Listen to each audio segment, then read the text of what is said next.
10월 3일 새벽 기도회 영상입니다. 연휴 기간입니다. 연휴 기간에 이제 저희가 오늘과 내일은 영상으로 새벽 기도회를 제공해 드리고 다음 주 월요일부터 목요일까지는 현장 그리고 영상 모두가 새벽 기도회가 없습니다. 참고하셔서 오늘 내일 현장에 나오시는 분이 없도록 또 영상으로 많이 은혜 누리시기를 바라겠고, 다음 주는 또 가족들과 함께 하나님께서 허락하신 그 가정에서 삶의 예배를 풍성히 드리시기를 바라겠습니다. 다 함께 10월 3일 새벽 기도회를 시작하실 텐데요. 우리 같이 말씀 보고 시작하도록 하겠습니다. 오늘 함께 나눌 말씀은요, 역대하 16장 1절부터 14절까지의 말씀입니다. 역대하 16장 1절부터 14절까지의 말씀, 제가 하나님의 말씀을 읽겠습니다.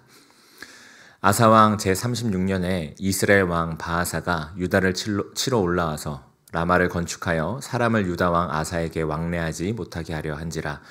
아사가 여호와의 전 곳간과 왕궁 곳간에 은금을 내어다가 다메섹에 사는 아람왕 베나닷에게 보내며 이르되, 내 아버지와 당신의 아버지 사이에와 같이 나와 당신 사이에 약조하자. 내가 당신에게 은금을 보내노니 와서 이스라엘 왕 바하사와 세운 약조를 깨뜨려 그가 나를 떠나게 하라 하매, 베나닷이 아사왕의 말을 듣고 그의 군대 지휘관들을 보내어 이스라엘 성읍들을 치되 이온과 단과 아벨마임과 납달리의 모든 국고성들을 쳤으니, 바하사가 듣고 라마 건축하는 일을 포기하고 그 공사를 그친지라. 아사왕이 온 유다 무리를 거느리고 바하사가 라마를 건축하던 돌과 제목을 운반하여다가 게바와 미스바를 건축하였더라. 그때 선견자 하나니가 유다왕 아사에게 나와서 그에게 이르되, 왕이 아람왕을 의지하고 왕의 하나님 여호와를 의지하지 아니하였으므로 아람왕의 군대가 왕의 손에서 벗어났나이다. 구스 사람과 룹 사람의 군대가 크지 아니하며 말과 병거가 심히 많지 아니하더이까. 그러나 왕이 여호와를 의지하였으므로 여호와께서 왕의 손에 넘기셨나이다. 여호와의 눈은 온 땅을 두루 감찰하사 전심으로 자기에게 향하는 자들을 위하여 능력을 베푸시나니, 이 일은 왕이 망령되이 행하였은즉 이후부터는 왕에게 전쟁이 있으리이다 하매, 아사가 노하여 선견자를 옥에 가두었으니 이는 그의 말에 크게 노하였음이며, 그때 아사가 또 백성 중에서 몇 사람을 학대하였더라. 아사의 처음부터 끝까지의 행적은 유다와 이스라엘 열왕기에 기록되느니라. 아사야 왕이 된 지 39년에 그의 발이 병들어 매우 위독했으나, 병이 있을 때에 그가 여호와께 구하지 아니하고 의원들에게 구하였더라. 아사가 왕위에 있은 지 41년 후에 죽어 그의 조상들과 함께 누움에 다윗성에 자기를 위하여 파두었던 묘실의 무리가 장사하되 그의 시체를 법대로 만든 각양 향재료를 가득히 채운 상에 두고 또 그것을 위하여 많이 분향하였더라. 아멘. 우리 이 말씀 가지고 이긴 것처럼 보이지만 이라는 제목으로 함께 하나님의 말씀 나누도록 하겠습니다. 중간에 제가 말씀을 잘못 적었는데요, 아사 왕입니다. 그렇죠. 오늘 이 말씀은요, 아사 왕에 대한 이야기입니다. 지난 이틀 전이죠. 이틀 전부터 계속해서 이 아사왕에 대해서 살펴보고 있는데요. 지난 말씀에서 살펴보셨듯이 아사왕은 이 남유다의 왕으로서 개혁을 진행했던 왕입니다. 남유다 안에 있는 우상들을 제거했고요. 또 구스 사람 세라가 대군을 이끌고 왔을 때 그 대군 앞에서 하나님을 의지함으로 전쟁에서 승리를 경험했던 사람입니다. 또한 자신의 어머니가 아세라 목상을 만들자 그 어머니를 폐위시켜버릴 만큼 이 아사왕은 하나님을 의지했고 또 하나님 앞에서 말씀대로 개혁을 진행했던 그런 왕이었습니다. 그래서 성경에 보면 하나님 앞에 그의 마음이 온전한 자였다라고 기록하고 있는 것을 우리는 보게 되죠. 그러나 그도 이제 말년에 변한 모습을 보이게 됩니다. 그것이 바로 오늘 이 16장의 말씀인데요. 아사왕이 남유다를 다스린 지 36년째 되던 해에 북이스라엘의 왕 바하사가 이 남유다를 공격하러 옵니다. 그러자 이 아사왕이 이렇게 행동하는데요. 2절과 3절입니다. 아사가 여호와의 전 곳간과 왕군 곳간에 은금을 내어다가 다메섹에 사는 아람왕 베나닷에게 보내며 이르되, 내 아버지와 당신의 아버지 사이와 같이 나와 당신 사이에 약조하자. 내가 당신에게 은금을 보내노니 와서 이스라엘 왕 바하사와 세운 약조를 깨뜨려 그가 나를 떠나게 하라 하매. 아사왕은 이미 전쟁 가운데 승리하게 하시는 하나님을 경험했습니다. 아까도 말씀드렸다시피 구스 사람 세라, 그가 100만의 대군을 이끌고 왔을 때 하나님을 의지하여 그 대군들이 물러나는 것을, 그 대군들에게서 승리를 얻는 것을, 하나님께서 승리 주신 것을 경험한 사람이 바로 이 아사 왕이었습니다. 하지만 그 아사 왕은 그때와는 지금 분명히 다른 모습을 보여주고 있습니다. 그 구스 사람 세라가 100만의 대군 그리고 병거 300대를 끌고 왔을 때는 이렇게 반응했습니다. 역대하 14장 11절인데요. 아사가 그의 하나님 여호와께 부르짖어 이르되 여호와여 힘이 강한 자와 약한 자 사이에는 주밖에 도와줄 리가 없사오니 우리 하나님 여호와여 우리를 도우소서. 우리가 주를 의지하오며 주의 이름을 의탁하옵고 이 많은 무리를 치러 왔나이다. 여호와여 주는 우리 하나님이시오니 원하건대 사람이 주를 이기지 못하게 하옵소서 하였더니, 이것이 아사 왕의 기도였습니다. 그리고 이 기도에 하나님께서 응답하셔서 정말 이 아사 왕과 남유다가 구스 사람 그 100만의 대군을 이길 수 있도록 도우셨죠. 그러나 아사 왕은 이 기억을 잊었는지 이번에 북이스라엘 왕 바하사가 남유다를 공격할 때에는 이러한 기도를 하지 않았습니다. 하나님이 아니라 사람을 의지하는 것을 보게 되죠. 어떤 사람을 의지합니까? 아람 왕 벤하닷을 의지합니다. 이 아람은요, 당시에 북이스라엘과 동맹을 맺고 있었습니다. 그러니까 서로 공격하지 않는 것이죠. 그런데 지금 남유다의 왕 아사 왕은 아람 왕에게 은금을 보내어 그를 매수한 다음에 북이스라엘을 공격하게 하는 것입니다. 동맹을 깨고 북이스라엘을 공격하게 함으로 자신들을 공격하러 왔던 북이스라엘이 다시 돌아가도록 하고 있는 것입니다. 그리고 그때 그 베나닷 왕, 아람 왕인 베나닷을 매수하기 위해서 은금을 보내는데요. 그 은금을 어디서 보내느냐? 왕궁에서뿐 아니라 하나님의 전에서 하나님의 사람들이 드린 예물들 그 중에서도 은금을 취하여 베나닷 왕에게 보내는 것을 우리는 보게 됩니다. 즉 무엇입니까? 아사 왕과 남유다가 하나님이 아니라 다른 나라, 사람을 의지하고 있는 것을 아주 분명하게 보여주고 있는 것입니다. 그리고 이렇게 아람 왕 베나닷을 매수함으로 남유다는 위기에서 벗어났습니다. 오히려 북이스라엘이 가지고 온 돌과 나무를 취해서 자신들에게 유리한 방어할 수 있도록 돕는 요새를 짓기까지 했습니다.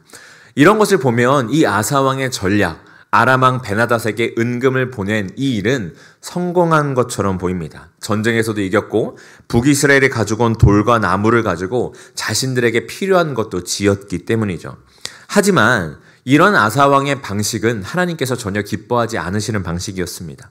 뿐만 아니라 하나님께서 남유다를 향해 품은 큰 뜻을 스스로 걷어차버리는 그런 행동이었습니다. 오늘 말씀 7절인데요. 그때 선견자 하나니가 유다 왕 아사에게 나와서 그에게 이르되 왕이 아람 왕을 의지하고 왕의 하나님 여호와를 의지하지 아니하였으므로 아람 왕의 군대가 왕의 손에서 벗어났나이다. 하나님께서는 선지자 하나니를 아사 왕에게 보내십니다. 그리고 말씀하시는데요. 무엇을 말씀하시냐면 이 아사 왕이 이전과 같이 하나님을 의지하였더라면 아람 왕의 군대가 남유다의 손 안에, 이 아사 왕의 손 안에 있었을 것이다 라고 말씀하십니다. 그러면서 이어서 하나님께서 말씀하시는 것이죠. 아사 왕에게 이렇게 말씀하시는 겁니다. 왜 이전에 경험한 내가 너에게 베푼, 그래서 너가 경험했던 그 은혜와 나의 능력을 쉽게 잊어버리느냐? 왜 그것을 믿지 않았느냐를 꾸짖으시면서 그렇기에 이제 남유다에게는 평화가 아니라 지금 당장은 승리했고 평화가 찾아올 것 같지만 앞으로는 평화가 아니라 남유다에게 계속해서 전쟁이 있을 것이다 말씀하십니다. 그리고 이 이야기를 들은 아사 왕이 어떻게 하느냐? 그 하나님의 말씀을 전한 선지자 하나니를 감옥에 가둡니다. 그리고 자신을 비판하는 사람들을 제압하고 학대합니다. 선지자와 사람들을 통해 아사 왕을 가르치시는 그 하나님의 말씀을 완전히 무시해 버린 것입니다. 그러니까 자신의 뜻대로 결정하고 하나님께서 하시는 그 말씀까지 무시해버리는 이 아사 왕의 모습을 보면서 우리는 하나님께서 하나님 나라의 왕들에게 주신 율법을 생각해 보게 됩니다. 신명기 17장 19절부터 20절인데요. 평생에 자기 옆에 두고 읽어 그의 하나님 여호와 경외하기를 배우며 이 율법의 모든 말과 이 규례를 지켜 행할 것이라. 그리하면 그의 마음이 그의 형제 위에 교만하지 아니하고 이 명령에서 떠나 좌로나 우로나 치우치지 아니하리니 이스라엘 중에서 그와 그의 자손이 왕위에 있는 날이 장구하리라. 하나님께서 왕에게 주신 율법 14절부터 20절까지인데요. 그 중에서 일부 뒷부분입니다.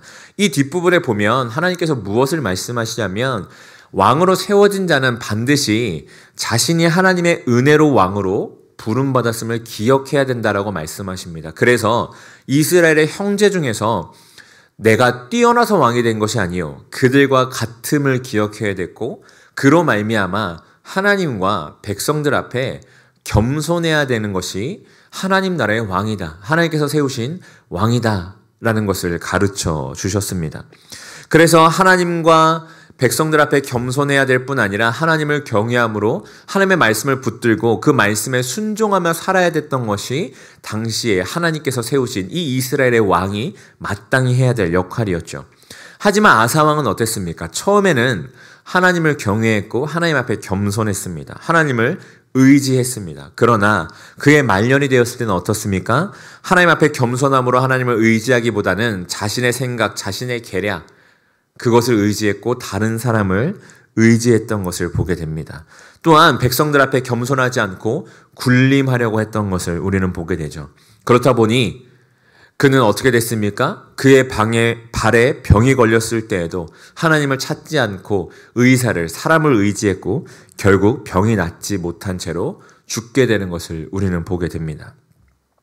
사실 이 오늘 말씀을 자세히 보면요. 우리 안에 이런 생각이 듭니다. 그렇다고 아사 왕의 선택이 그렇게 잘못된 선택은 아니지 않았나? 라는 생각이 듭니다. 적국의 동맹을 우리 편으로 만들어서 전략적 요충지를 취하는 것. 이것은 결과적으로도 그렇게 나쁘지 않은 선택이었습니다. 또 상대방의 자원을 취해서 우리나라의 국익을 위해서 쓰는 것 역시 굉장히 지혜로워 보이는 선택이었습니다. 지극히 상식적인 일이었죠. 또 병이 걸렸을 때 의원을 찾는 것, 이것 역시 아주 지극히 상식적인 일입니다. 하지만 당시에 이 지혜로워 보이고 당연해 보이는 선택들의 결과를 보면 우리는 이 모든 것들이 일시적이고 한계가 있었음을 보게 됩니다. 그 일 자체가, 그 선택 자체가 잘못된 것이 아니라 그 모든 과정 가운데 분명히 무언가 하나가 빠져 있음을, 하나님이 빠져 있음을 우리는 보게 되는 것이죠. 그래서 그 결과 북이스라엘은 물리쳤지만 여전히 북이스라엘과 아람은 남유다를 위협하는 나라로 주변에 남아 있었고 아사 왕이 의지했던 의원은 그 발의 병을 낫지 못하게 함을 우리는 보게 됩니다. 우리의 삶에서도 마찬가지죠. 하나님을 의지하고 하나님의 말씀을 따라가기를 선택하는 일이 지금 당장 전쟁을 멈추거나 병이 낫게 해주는 것 같이 보이지 않을 수가 있습니다. 지금 내가 이렇게 선택하는 것이 더 지혜로워 보이고 세상의 원리에 봤을 때 이것이 합당해 보이는 일들이 분명히 있죠. 우리 눈에 보이기에는 더 상식적이고 당연해 보이는 선택들이 있고 그것이 지금 당장 하나님의 말씀을 따르고 하나님을 의지하는 것보다 훨씬 더 나아 보일 때가 있습니다. 그래서 눈 감고 하나님이 아닌 나와 세상의 방식들을 선택하게 될 때가 우리 인생 가운데 있죠. 그러나 그런 우리의 선택들은 당장 즉각 효과가 있는 것처럼 보일지 몰라도 결국 다시금 우리가 그런 비슷한 문제를 맞닥뜨리도록 합니다. 일시적이고 유한한 해결책이었음을 깨닫게 되는 것이죠. 그리고 그럴 때마다 우리는 무엇을 다시 한번 확인하고 깨닫게 됩니까?